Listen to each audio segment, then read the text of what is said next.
This is everything new in my newest update for TextFlow. You'll find a link in the description where you can get 40% off for a limited time.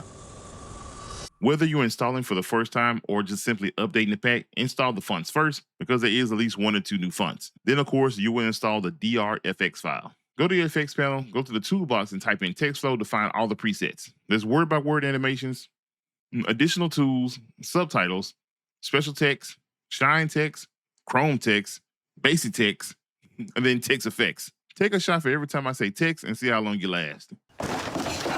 Each text preset has a more simplified UI for the inspector tab. The animations are no longer driven by keyframes, they're now driven by a new animation system. So you can enable or disable the in and out animations. You can control the timing of the animations by adjusting the frames. Every preset now has an out animation that's a simple fade out. You can increase and decrease the delay in between each character and the animation. You have your text box with your basic text controls. And for the base text presets, you have these color controls, and solid, image, and gradient. For the chrome and shine presets, you have the color wheel, which also gives you the extensive control where you can control the hue, saturation, lift, gamma, gain, brightness, so on and so forth. And then you have your glow and drop shadow. Going back up to the animation controls, many of the presets are set at 15 frames for the intro animation or the end animation. Going to retime the animation to make it longer, I can just increase the frames. Then in the ideal situation, if you're creating captions, you can make this a lot shorter. So I'm gonna make it roughly about 5 to 6 frames. Then I can go down to delay and change it from 1 frame and change it to something like 0.3 frames. Then I can further smooth this out with the motion blur. Back on the inspector tab, the out frames are set at 15, so it will create a fade out in the last 15 frames of the preset. The text flow tools have also been redesigned to get a little extra flair. You have the ellipse, you have the highlighter effect, you still have the social media overlay. So this gives you a safe space for where your text is going to be. Circle scratch out effect, there's a basic scratch out effect, and then you have the redesigned underline. Each one of these are a drag and drop preset.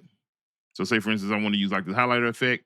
I can enable this overlay for the transform. Then I can just use the on-screen controls to place this over my text. If I want to make it a little smaller, I can do that. Again, we're using on-screen controls. However, it does have control over the inspector tab. And utilizing this blend slider controls the highlight effect. Of course, you can change the color. And the glow and drop shadow controls are really just here by default. The same animation system applies to the word-by-word animations as well. So instead of animating in between individual characters, it animates word by word. Now the shine texts also do have additional controls. If I go over into the inspector tab, you have the highlight controls. If I hit the drop down, you basically have these transform controls here. And you see the shine begins to move around. If I go over here to the on-screen overlay, hit the drop down and then change it to fusion overlay, you'll see these green circles. You can use the on-screen controls to actually move this around. I also redesigned the light sweep effect. So if I drag and drop it onto the preset and I play it, it'll automatically have this light sweep go across. And you see this little green mark here. That's from the fusion overlay.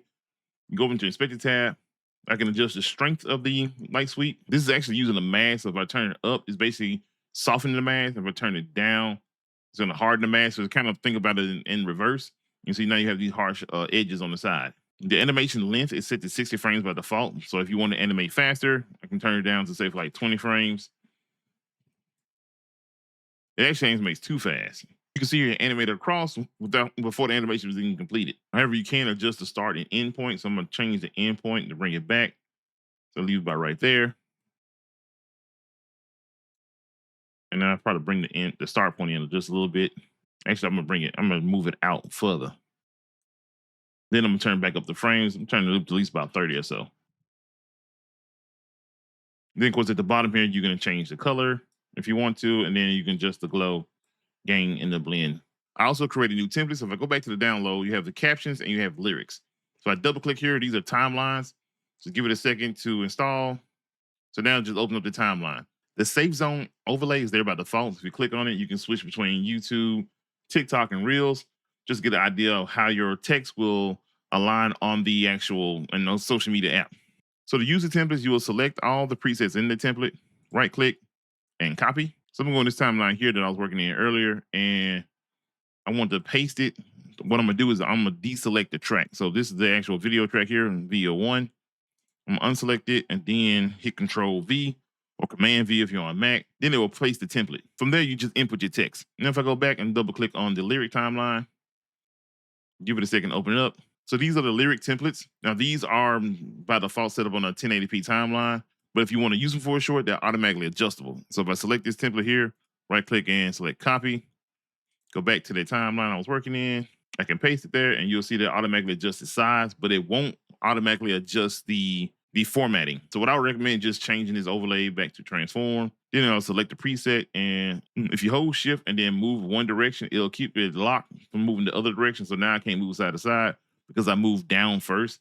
So then I just move this down here to kind of basically realign it how it was on in the template.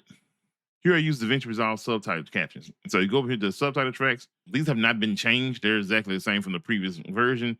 These are designed for you to drag and drop into the subtitle track. It will automatically apply whatever effect is in that template. If you click on the subtitle track, you can go over to the Inspector tab and make further customizations. Now with the presets having a new animation system, this makes it easier to apply these to the subtitle track as well. So if I want to use a slide left, I can apply that to the track. So you can see here it's animating in, but it's kind of too fast. So now I can select the track, go over to track here and drop down the animation controls and change this from 10. I'll probably change to like 3 or so. And I turn down delay a little bit.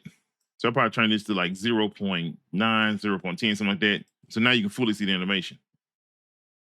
I'm gonna turn the delay back up to like 0.49. See how that looks. So yeah, that works. So now basically any of these can pretty much be drag and drop to the subtitle track if you want to. And that's everything included in the TextFlow update. You'll find a link in the description that takes you to my newly designed website where you can grab TextFlow for 40% off for a limited time.